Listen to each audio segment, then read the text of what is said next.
This is 8.4, range and standard deviation, which are going to be, in statistics, measures of dispersion.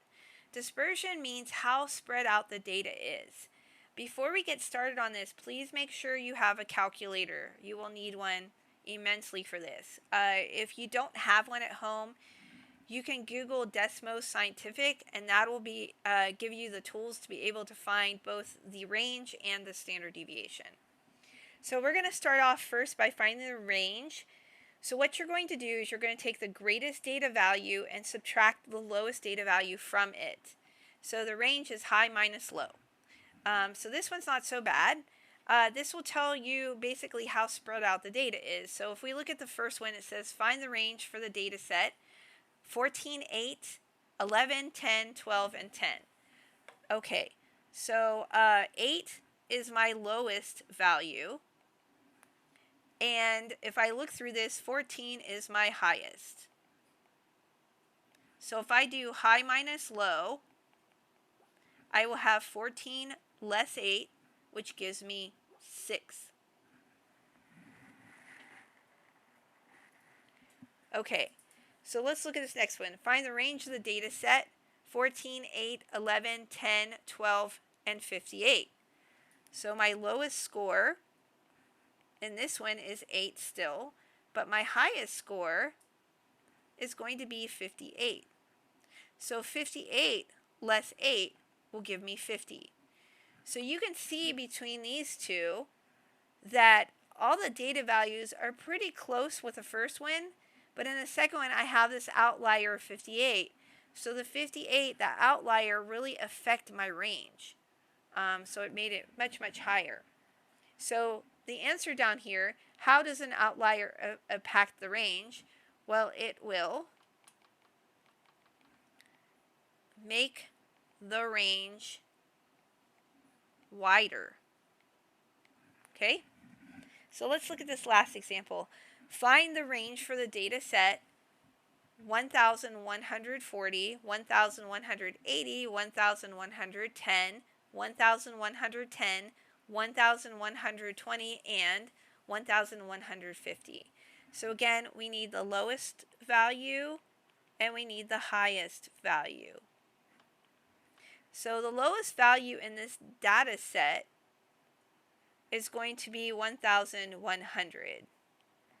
And the highest value in this data set is going to be 1,180. Okay, so I'm going to do high minus low. So 1,180 minus 1,100 will give me the value of 80. So the range of this data value set is just 80.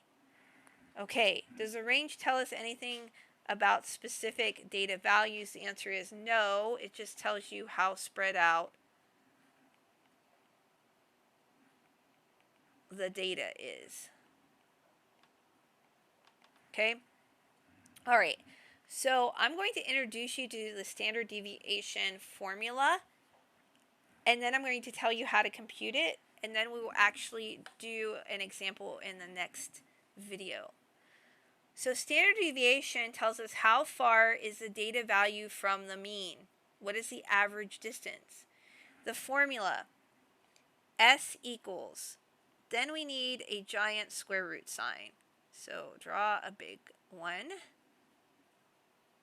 And then underneath here we have sigma. Remember that means to sum. So sigma x value minus x bar squared all over n minus 1. Okay? So here's the procedure. The first thing I have to do is I have x bar in my formula. That is the mean. So I have to compute it first. And the formula for finding the mean is x bar equals sum of x all over n. Okay? So remember, x are my data values. X bar is my mean. And n is the total number of data values. Remember, that's your total frequency. Okay? All right. Again, sigma means to sum. And the S, while I'm at it, stands for standard deviation. Okay, so in the steps, the first thing we do is we find the mean. The second thing I'm going to do is I'm going to make a table. Okay, the table is going to consist of every single x value I have. And then I'm going to take x minus the mean. I'm going to figure out what that is.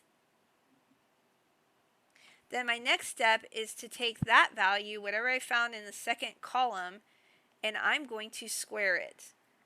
Okay? After I'm done with that, I'm going to add up all of my x minus x bar squared values. In essence, this is step 3. I'm going to sum up, or sigma, x minus x bar squared. Okay? And then the fourth step I'm going to do is actually find the standard deviation. And I'm going to find that by taking the square root of the sum of x minus x bar squared, which we would have found in step number 3, and I'm going to divide it by whatever n minus 1 is. Okay, and then I'm going to take the square root of that, and that'll give me standard deviation. Okay, thanks for watching part 1. I'm going to pick up with an example of how to find the standard deviation in part 2.